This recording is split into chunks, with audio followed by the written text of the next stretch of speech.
조정받는다면 115K 부분까지 빠질 거라는 제 예상, 그대로 115K까지 빠졌고 그 사이에 저와 함께하는 동반자분들은 하루 만에 40% 이상 수익률 달성했습니다. 안녕하세요, 동반자입니다. 제가 영상에서 비트코인 조정이 올 수밖에 없는 이유와 함께 빠진다면 113K까지 빠질 수 있다라고 말씀드렸는데 지금은 115K 부분에서 잘 좀 받아주고 있는 그런 모습입니다. 이번에도 흐름은 이제 관점과 정확하게 일치했고 하락 속에서 지지 구간을 지켜내고는 있는데 추가적으로 한 텀 더 빠진다라고 하면 하단 오더 블럭인 113K에서 111K까지도 바라보면서 움직이셔야 됩니다. 오늘 하락은 114K 중간 지지 라인에서 반등이 나왔는데요. 그 다음은 어떻게 움직일지 살펴보도록 하겠습니다.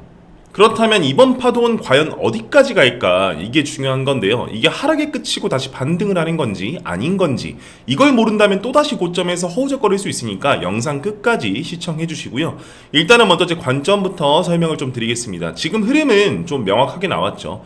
전고점 돌파 시도를 위해서 117에서 119K 사이에서 움직이는 무빙하는 좀 흐름을 보이다가 지금 114K, 115K 지지라인까지 좀 하락을 해줬는데 지금 위치를 지켜주기만 한다라고 하면 빠른 시일 내에 다시 좀 고점을 트라이할 수 있는 그런 움직임이 나올 가능성이 높다라고 보여집니다. 저번에 110K 뚫기 전에도 비슷한 흐름을 보이다가 한 번에 말아 올리면서 120K 돌파하고 신고점 갱신했던 것처럼 말이죠. 근데 반대로 이게 추가 하락으로 좀 이탈이 되게 된다면 이 채널이 깨진과 동시에 저는 큰 채널의 하단인 111K 부분까지는 열려 있다라고 봅니다. 어찌됐건 114K, 115K 이 지지 구간만 지켜주면 되는구나. 이렇게 좀 생각해 주시면 편하실 것 같고요. 자, 그렇다고 해서 무조건 그러면 하락에 베팅을 하는 거냐? 아닙니다. 지금 데이터상으로는 상승 흐름이 우세하고 큰 추세상으로만 보아도 지금은 명확한 상승 추세 안에 있습니다. 왜 그런지 살펴보기 전에 그렇다면 이더리움 먼저 살펴보고 가겠습니다. 7월 한 달 동안 무려 50%가 넘는 큰 상승을 보여줬습니다. 이건 단순한 기술적 반등이 아니다 라고 좀 말씀을 드렸는데 그렇다면 이건 누가 만들었냐? 바로 기관의 매집이 만들었다라는 겁니다. 블랙록이 이더리움을 모으고 있다는 건 제가 영상에서도 계속 말씀드려 왔으니까 잘 아실 거고요. 미국 ETF를 비롯해서 코인 관련 법안의 승인 흐름, 온체인 데이터, 거래소 순유출 등등 이 모든 게 상승 준비 완료라는 신호라고 제가 쇼츠를 통해서도 계속해서 말씀을 드려 왔었죠. 중요한 게 한 가지 더 있습니다. 도미넌스, 한동안 눌려있던 비트코인 도미넌스가 다시 고개를 들기 시작했다는 겁니다. 이게 뭐냐면 자금이 지금 다시 메이저로 몰리고 있다는 거거든요. 지금의 하락이 비트코인의 상승세를 꺾이는 게 아니다라는 증거이기도 하고 여기에 M2 유동성 지표를 겹쳐보면 더 명확해지시는데 비트코인은 약 90일 정도 유동성 곡선을 따라가기 마련입니다. 지금 유동성 흐름 기준으로 보면 사이클의 진짜 고점은 올해 4분기가 다가와야 활활 타오르는 불장이 마침내 좀 끝을 고점을 맺는다 라고 보고 있는데요. 아직 시간은 좀 많이 남아있죠. 근데 여기서 더 흥미로운 건 뭐냐? 시장에 관심 있는 사람, 개미들이 아직까지 그렇게 많다고 할 정도는 아닙니다. 검색량, SNS 언급량, 뉴스 비중 이런 것들을 보셨을 때 21년 불장과 비교하면 지금은 조용한 상승장, 약상승장 정도로 볼 수 있는 거고요. 개미들이 아직 안 들어왔다는 겁니다. 그게 진짜 무서운 건데 아직 고점은 굉장히 좀 멀었다라고 보여지죠. 지금까지 여러분들이 봐온 영상들 대부분이 지금 좋다, 여기서 사자 이런 말들 굉장히 많이 합니다. 근데 저는 그렇게 말하지 않고 항상 저는 한 발 앞서서 준비하고 그리고 미리 예고까지 해드립니다. 그렇게 제 관점들과 제 시나리오들이 하나씩 맞아 들어가고 있고요. 지금까지 흐름 다 관점대로 흘러갔습니다. 이번 조정도 그렇고요. 지지 구간도 잡아드렸고 반등 포인트도 미리 말씀드려 왔습니다. 이게 실전이고 이게 진짜 돈이 되는 정보다라는 말씀 드리는 겁니다. 이런 정보, 이런 관점 그냥 유튜브만 보면 놓칠 수밖에 없습니다.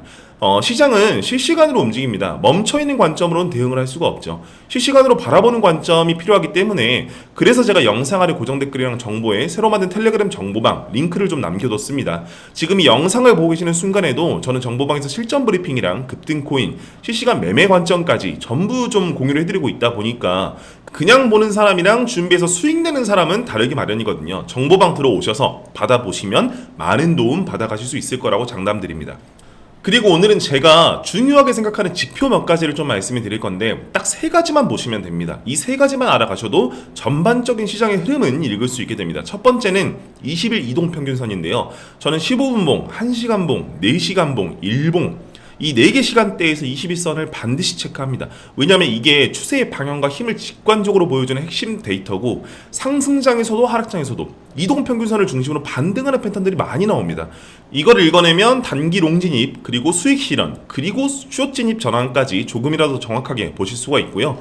두 번째로는 청산 히트맵입니다. 제가 하루에도 몇 번씩 보는 데이터인데 바로 이게 청산 히트맵이거든요. 노란 단무지가 생긴 거 보이시죠? 이걸 단무지라고 합니다. 그리고 비트코인 큰손들을 고래라고 부르는데 이 고래들은 이 단무지를 주식으로 삼아서 먹고 살아요. 이것만 잘 봐도 롱숏이 어디에서 쓸려 나가는지가 보입니다.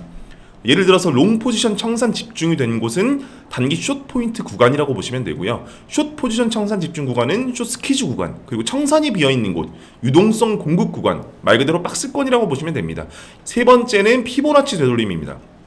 많은 분들이 무시하시지만 피보나치는 여전히 가장 강력한 가격 반응 지표고요. 0.618은 반등 실패 시 숏 강세 확정 구간이라고 보시면 되고 0.382는 강한 상승에서 눌린 매수 구간이라고 보시면 됩니다. 이걸 다른 지표와 함께 조합하면 단타, 스윙, 그리고 추세 전환까지 모두 예측이 가능합니다. 자, 그렇다면 이 세 가지 조합으로 실전에서 그러면 어떻게 대응을 하냐? 21선과 피보나치 0.618 그리고 청산 히트맵 롱 청산 몰림 이 확인이 되시면 확률 높은 단기 반등 구간이 되겠죠. 그럼 롱 진입하시는 겁니다. 1시간 봉과 21선 저항, 그리고 피보나치 0.38의 저항, 숏 청산 공백, 그러면 숏 강세 지속 구간으로 볼 수가 있겠죠. 숏 진입하시는 겁니다. 일봉 21선 돌파, 청산 히트맵 스퀴즈 예고, 자금 유입 확인, 스윙 롱 전략으로 가져가시면 된다라는 말씀입니다. 이런 식으로 지표가 2개 이상 겹치는 구간만 좀 진입을 합니다. 그래서 손절은 거의 없고 수익은 반복이 되시는 겁니다. 누구나 똑같은 차트를 보고 있지만 누구나 똑같이 수익을 내지는 못합니다. 예상한 조정, 예측된 반등, 이게 가능하려면 저처럼 시장을 먼저 읽으셔야 되는데 저는 그거 먼저 좀 도와드리는 사람입니다. 구독과 좋아요 그리고 정보방까지 입장을 해주시면요, 함께 돈 벌면서 세상이 아름다워져 보일 겁니다. 오늘도 영상 시청 감사드리고 다음 영상에서 좀 더 명확한 관점으로 찾아뵙겠습니다. 오늘도 동반자였습니다. 감사합니다. 영원한 나의 동반자